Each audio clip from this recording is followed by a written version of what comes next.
Good?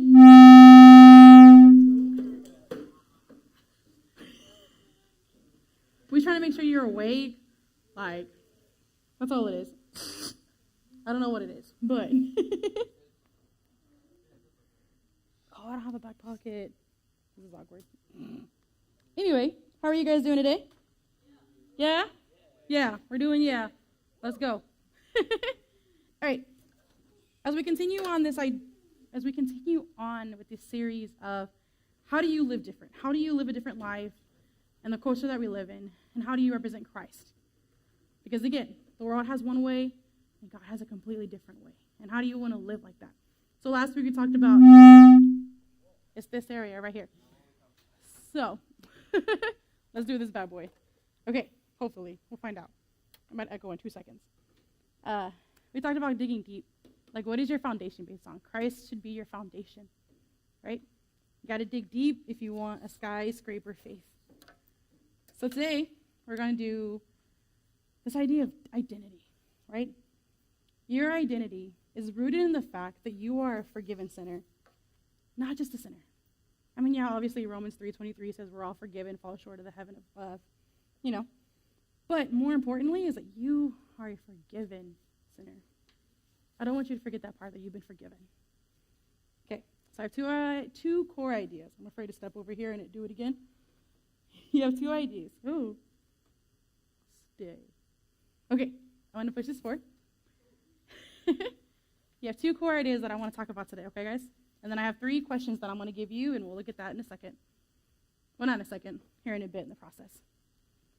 So the first one that I mentioned, my first core idea about, your identity is the fact that you're a forgiven sinner. So, we are all forgiven sinners, but more importantly, we're all sinners. We all have our sins, rather, kind of like Brayson talked about, like, even though we had different stuff with his grandparents, right? So we're all sinners. It's this area right here. So I'm going to do this. Since we're not live, let me do a little bit of movement, because for some reason I echo right here.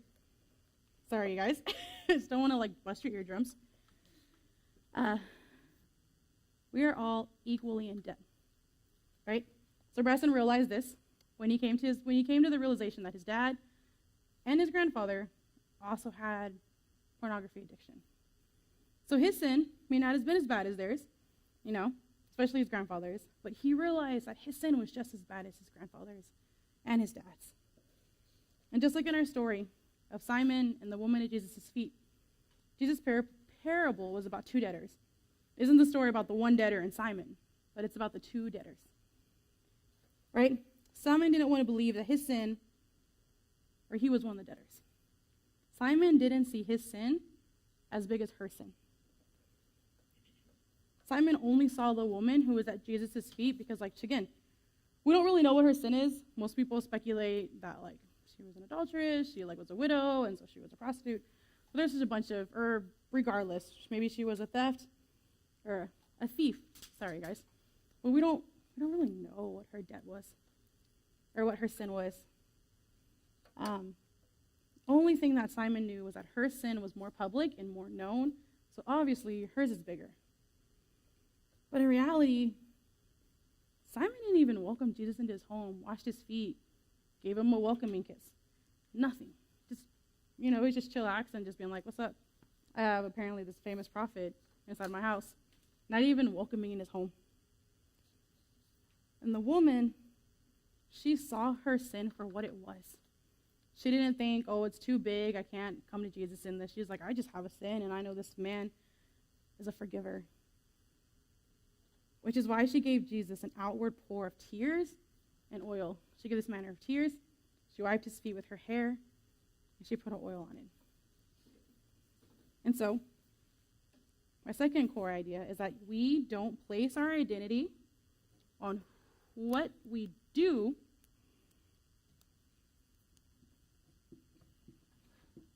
but it's based on who you serve.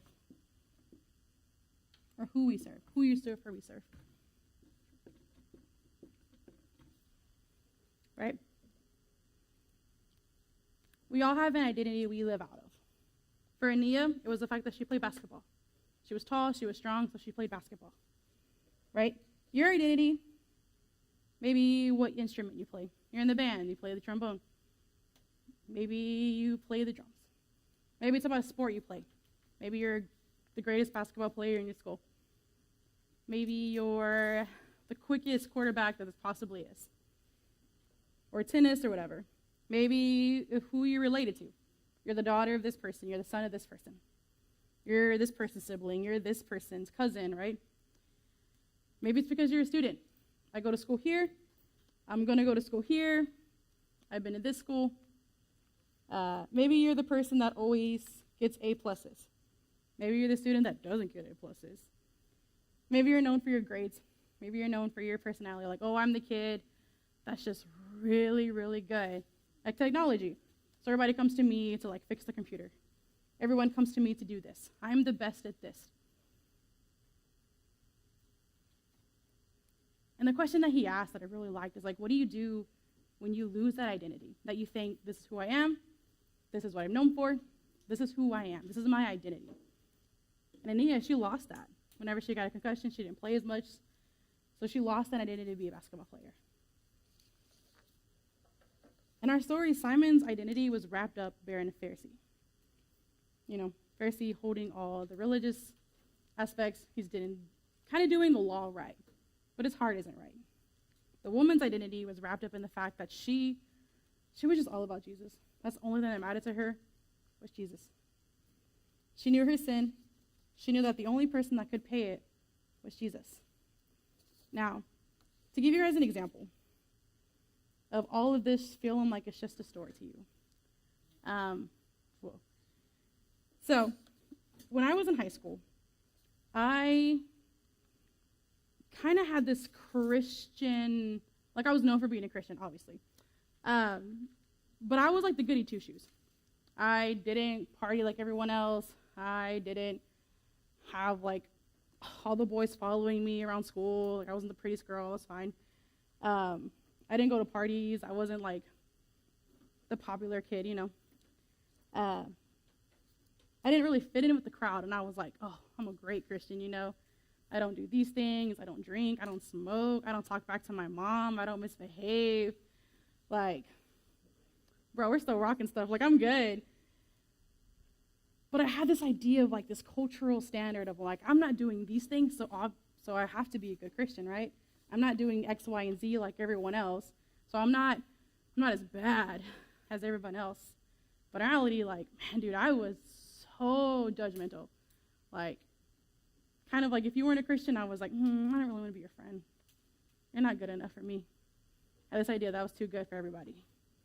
But I also had a boy problem. I thought this idea that the only way for me to like be important is if I had a boyfriend, and that was the only way that I mattered, right? And so I was always, I'm so embarrassed to say this. I used to like we would make out basically, and I thought I was like, that's just what you do in relationships, right? I was like, I'm not having sex, so it's not bad, but I was so caught up in this relationship that it was everything that I had to be, right? And then I go to captain's camp, and I go to Backyard Bible Club, and it's the first. Back then, it was really different how they do it now, but I went, and I was, man, the word got to me. So the thing was based on integrity, right? The message was on integrity. And it's like, are you living your life out for faith? Are you really giving God your everything? And God's just like, that's you, girl. Like, you and I need to have a conversation because you and I are not on the same page. And I'm like, okay, what do I need to do? How can I fix this relationship with you, God? And so, you know, I made this profession of like, okay, I'm reliving my life for Christ. I'm doing this over again. So I had to break up with that guy. And as I told my friends about this, they were like, that's a bad decision. You shouldn't break up with this guy. We really don't care about your faith anymore. Like, you keep talking about Jesus, and we're not really interested. Or they're like, oh, it's not really important. It's not real. You're just saying these things. So sometimes your friends and who you go to is also really important, right? Are your friends also part of your identity? So I have three takeaway questions for you guys, okay? I'm going to flip this. And hopefully it doesn't show up backwards, because it might. Oh, it did show up backwards. Bet. Anyway, you can read backwards. Let me redo this for you guys. I should have tested it before I did that. Okay. All right, 3 takeaway questions. You mentioned them at the end of the video. Number 1, do you greet God in the morning?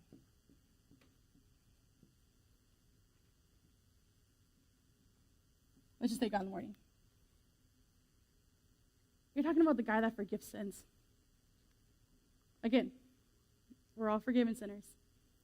But the man that paid your debt that you have no ability to pay, or even had the amount of money to even come close to it, he forgave you. Can you at least wake up in the morning and say, God, thank you for today. Thank you for your forgiveness. Thank you for your love. Thank you for your grace. Do you at least give God your bare minimum?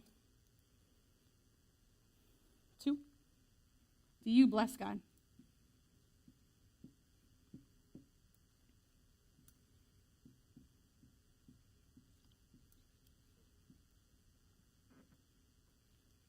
Do you,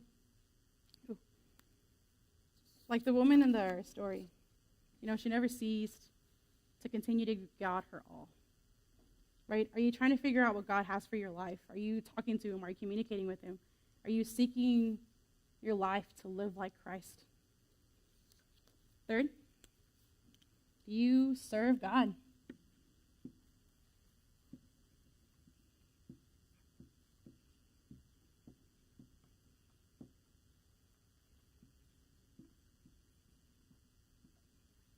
Perfect opportunity.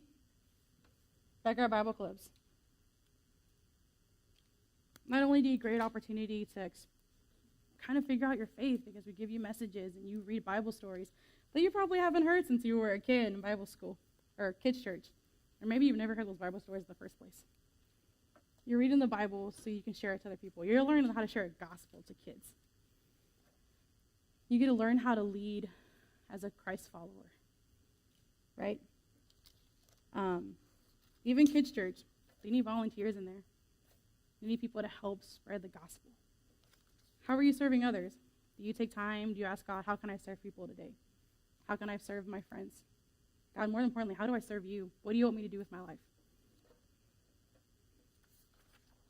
So, we are going to pray, and then we are going to break out into our breakout sessions. Okay?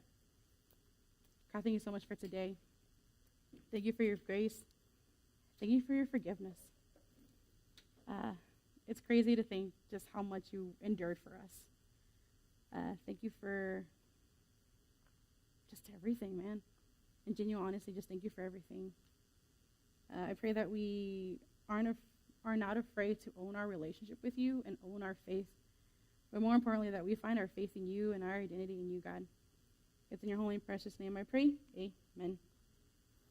And then